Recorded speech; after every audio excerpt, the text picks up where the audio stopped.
आज शिवसेनेच्या करमाळ्यामध्ये जे उमेदवार होतात त्याचा कुठेतरी पराभव झालाय. काय सांगाल? म्हणजे कशा, म्हणजे कुठेतरी रणनीती कमी पडली का? कशा काय करमाळा विधानसभा मतदारसंघातून आमच्या शिवसेनेचे अधिकृत उमेदवार सन्माननीय दिग्विजय दिगंबरराव बागल यांचा पराभव झालेला आहे. हा पराभव आम्ही स्वीकारत असून त्याची पूर्णपणे जबाबदारी आम्ही सुद्धा सर्व शिवसेनेचे पदाधिकारी आमच्या खांद्यावर घेत आहोत. पराभव हा पराभव असतो, हा स्वीकारलाच पाहिजे.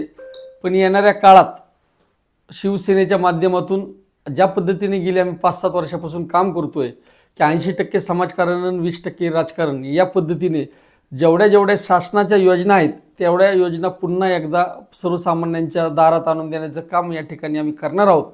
पण हे जे आम्हाला मतदान तब्बल 40,500 या ठिकाणी मतदान झालेले आहे, अत्यंत शेवटच्या क्षणाला या ठिकाणी उमेदवारी या ठिकाणी आमची जाहीर झाली आणि आम्ही महायुतीचे अधिकृत उमेदवार म्हणून दिग्विजय दिगंबर बागल या ठिकाणी असताना सुद्धा महायुतीचेच अजितदादा पवारांनी या ठिकाणी दुसरा अपक्ष स्वतंत्र उमेदवार या ठिकाणी उभा केला होता आणि भारतीय जनता पार्टीचे बहुतांश कार्यकर्ते प्रचारात सहभागी झाले नव्हते. या ठिकाणी म्हणजे महायुतीत बिघाडी झाल्यासारखी या ठिकाणी परिस्थिती या ठिकाणी निर्माण झाली होती. पलीकडल्या कुर्डवाडी भागातील 36 गावात सुद्धा त्या ठिकाणी असलेल्या महायुतीच्या आमच्या उमेदवारांना, ती मिनलताई साठे आहेत, तिथल्या उमेदवाराला आमच्यातल्याच काही लोकांनी पराभूत करण्यासाठी दुसऱ्याला पाठिंबा दिला. म्हणजे हे जे उमेदवार आहेत संजय मामा शिंदे इथले अपक्ष उमेदवार, त्यांच्या भावाच्या मुलाला त्या ठिकाणी पाठिंबा दिला. त्यामुळे त्या भागातनं सुद्धा या ठिकाणी आम्हाला मतं कमी पडाली आणि कशा पद्धतीने आमचा पराभव झाला हे सगळ्याला तुम्हाला माहिती आहे. पण या पराभवाची कारणं आम्ही शोधून त्याच्यावर मलमपट्टी करू. पण येणाऱ्या काळात शिवसेना मजबूतपणे पुन्हा या ठिकाणी तालुक्यात काम करेल आणि जी मतं पडलेली आहेत ती आदरणीय एकनाथ शिंदे साहेबांच्या विचारावर, विश्वासावर ठेवून लोकांनी मतं दिलेली आहेत. लाडकी बहीण योजना असेल, महिलांना 3 गॅसचे सिलेंडर मोफत असतील, शेतकऱ्यांना वीज बिल माफ असेल, मोफत वीज असेल, किंवा आपल्या तालुक्यातल्या शेतकऱ्यांना 147 कोटी रुपयाचं दुष्काळ निधी मिळालेला असेल, किंवा अनेक शेकडोची कामं शिंदे साहेबांनी थेट सर्वसामान्यांच्या प्रपंचापर्यंत नेऊन देण्याचं काम आदरणीय एकनाथ शिंदे साहेबांनी केलं. आरोग्याच्या प्रश्नात तर शिंदे साहेबांनी जवळपास 10 ते 15 आरोग्य शिबिर घेऊन हजारो लोकांना मोफत चष्मे दिले, अनेकांचे उपचार केले. मुख्यमंत्री वैद्यकीय निधीमधून जवळपास 1,70,00,000 रुपयाचा निधी करमाळा तालुक्यातल्या गोरगरीब पेशंट लोकांना दिला. 8,500 महिला बांधकाम कामगारांची नोंदणी केली, त्यातल्या 3,500 लोकांना लाभ मिळवून दिला. म्हणजे असे अनेक योजना आहेत की ज्या योजना पहिल्यापासून होत्या पण सर्वसामान्यांच्याकडे जात नव्हत्या, ते देण्याचं काम आदरणीय एकनाथ शिंदे साहेबांनी केलं आणि आम्ही सगळ्या शिवसेनेच्या कार्यकर्त्यांनी हे प्रामाणिकपणे काम केलं. आणि याचं फळ म्हणूनच या ठिकाणी थोडी तब्बल आम्हाला 40,500 या ठिकाणी मतं या मतदारसंघातून मिळालेले आहे. आणि शेवट लोकमताचा आदर करणं ही आमची भावना आहे आणि त्या जनतेने जो आम्हाला निकाल दिलेला आहे त्याचा आम्ही स्वीकार करतो. आणि करमाळा विधानसभा मतदारसंघातून जे निवडून आलेले आहेत ते राष्ट्रवादी काँग्रेस पार्टी शरद पवार गटाचे नारायणआबा पाटील हे निवडून आले. त्यांना मी त्यांच्या पुढील कारकिर्दीला शुभेच्छा देतो. त्यांचं चांगलं काम असेल तर आम्ही त्या ठिकाणी नक्कीच, समाजाच्या हिताचं काम असेल तर त्या ठिकाणी आम्ही त्यांना सहकार्य करू. पण चुकीचं जर काम असेल तर निश्चितपणे आम्ही ठामपणे करमाळा तालुक्यात चुकीचं काम या ठिकाणी होऊ देणार नाही. आमदार जरी ते असले तर करमाळा तालुक्यात चुकीचं काम होऊ देणार नाही, कुठली दडपशाही चालू देणार नाही, कुठल्या अधिकाऱ्यावरची दडपशाही चालू देणार नाही आणि सर्वसामान्यांच्या हितासाठी आम्ही सक्षमपणे या तालुक्यात काम करू. मागच्या पंचवार्षिकला पण धनुष्यकोन बागल ठरले होते, तेव्हा 53-54,000 मतदान झालं होतं. मग नेमका आता बागल गटाला तो फायदा झालाय का लाडक्या बहिणीचाच फायदा आहे? लाडक्या बहिणीचा प्रत्येक इलेक्शनला ही सिच्युएशन या ठिकाणी बदलत असते. प्रत्येक निवडणुकीचे मुद्दे वेगळे असतात, परिस्थिती वेगळी असते आणि हे निवडणूक त्या धर्तीवर या ठिकाणी निवडणूक नव्हती.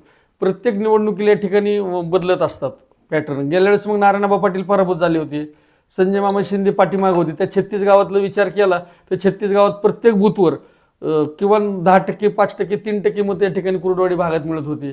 आता त्या ठिकाणी नारायणआबांना चांगली मतं झाली. त्यामुळे मागच्या निवडणुकीचं आणि ह्या निवडणुकीचा संदर्भ लावणं मला योग्य वाटत नाही. 5 वर्षात बरंचसं पुलाखालून पाणी गेलेलं राजकारण, आपल्या तालुक्याचं राजकारण, गटातटाचं राजकारण असते आणि गट इकडं तिकडं झाले, तुम्हाला सगळं माहीत आहे आणि त्याचा परिणाम कुठेतरी ह्या निकालावर झालेला आहे. महायुतीचा जो गोंधळ तुम्ही सांगितलेला या मतदारसंघादरम्यान, जे अजित पवारांचं संजय मामा शिंदे अपक्ष उमेदवार त्यांना पाठिंबा देणं असेल किंवा भाजपचे काही पदाधिकारी त्यात कार्यरत नसतील, तर महायुतीने इथं सक्षम उमेदवार देताना किंवा एकाच उमेदवारावर रेस लावण्यापेक्षा 2 उमेदवारावर भरोसा ठेवला त्याचा तोटा झाला? नाही नाही, असं नाही.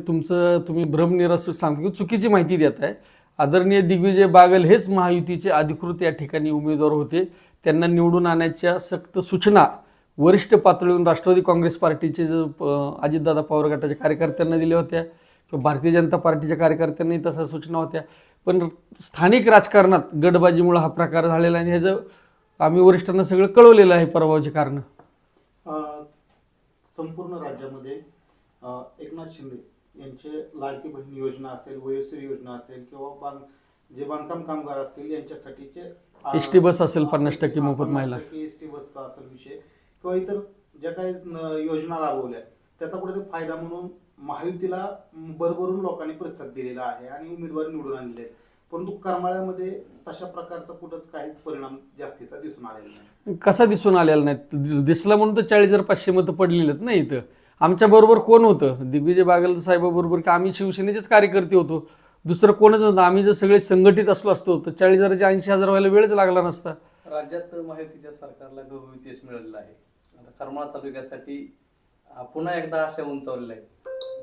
विशेष मुख्यमंत्र्यांकडे विशेष मागणी काय असतात? मुख्यमंत्री एकनाथ शिंदे साहेबांच्या नेतृत्वाखाली ह्या निवडणुका महाराष्ट्रातल्या लढवल्या होत्या. आदरणीय अजितदादा पवार असतील, देवेंद्र फडणवीस साहेब असतील किंवा आपल्या देशाचे पंतप्रधान नरेंद्र मोदी असतील, यांनी सुद्धा या ठिकाणी सांगितलं होतं की महाराष्ट्राच्या संपूर्ण निवडणुका आदरणीय एकनाथ शिंदे साहेबांच्या नेतृत्वाखाली लढवल्या जातील.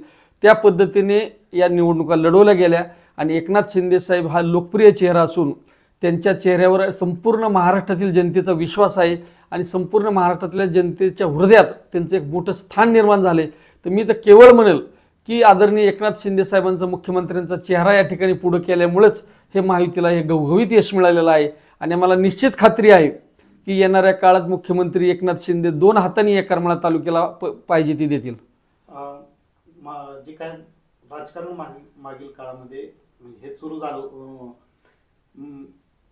आता जे विधानसभेचं वारंवार होतं त्याच्या आधी देवेंद्र फडणवीस असतील किंवा इतर यांनी सर्वांनी सांगितलं होतं की येणारे जे भावी मुख्यमंत्री असतील ते एकनाथ शिंदेच असतील. तेच परत होतील का काही राजकारणामध्ये बदल होतील? कारण की बीजेपी हा मोठा पक्ष ठरलेला आहे. एकनाथ शिंदे साहेब मुख्यमंत्री होतील हे आमच्या सर्वांची इच्छा आहे. तुमच्या तोंडात साखर पोडो आणि एकनाथ शिंदे साहेब जर मुख्यमंत्री झाले तर खऱ्या अर्थानं पुन्हा महाराष्ट्र प्रगतीपथावर जाईल आणि जाती धर्माचं जे राजकारण, जातीचं राजकारण हे पेरण्याचं काम या शरदचंद्रजी पवार साहेबांनी महाराष्ट्रात केलं. माणसं माणसात राहिली नाही अशा प्रकारचं जातीचं राजकारण शरद पवारांनी गेल्या 1.5 वर्षात केलं आणि शरद पवारांचा चेहरा उघडा पडला. पण हा प्रचंड राग संपूर्ण समाजातल्या प्रत्येक माणसाच्या मनात झाला होता की जातीवाद पसरवणारा माणूस हा जनतेने ओळखला, तो म्हणजे शरद पवार आहे. आणि शरद पवारांचं राजकारण संपवण्याचं याच उद्देशाने संपूर्ण महाराष्ट्रातले लोक पेटून उठले आणि शरद पवारांचा पक्ष आणि त्यांच्याबरोबर असलेल्या सगळ्यांना नेस्तनाबूत करण्यासाठी मतदान केलं. उद्धव ठाकरे यांनी सुद्धा स्वर्गीय बाळासाहेब ठाकरे यांचा विचार सोडून या ठिकाणी जातीवादाचं, धर्माचं राजकारण केलं आणि धर्माच्या नावावर सत्ता मिळवायची, जातीच्या नावावर सत्ता मिळवायची हा प्रकार त्यांना 1 वर्ष सपादून गेला. त्यांना लोकसभेला त्यात यश आलं, पण हा प्रकार सर्वसामान्य माणसांच्या लक्षात आला. त्यामुळं असेच विक्रमी 230 सीट आले. एवढं जोक नाही एवढं येणं, कारण जनता पेटून उठली. जनतेचा खरा राज्याचा दुश्मन कोण आहे आणि जाती जातीत भांडणं लावून या समाजातली व्यवस्था कुणी बिघडवली हे सर्व मतदारांच्या लक्षात आलं. त्याच्यामुळे हे प्रचंड परिवर्तन या महाराष्ट्रात झालं.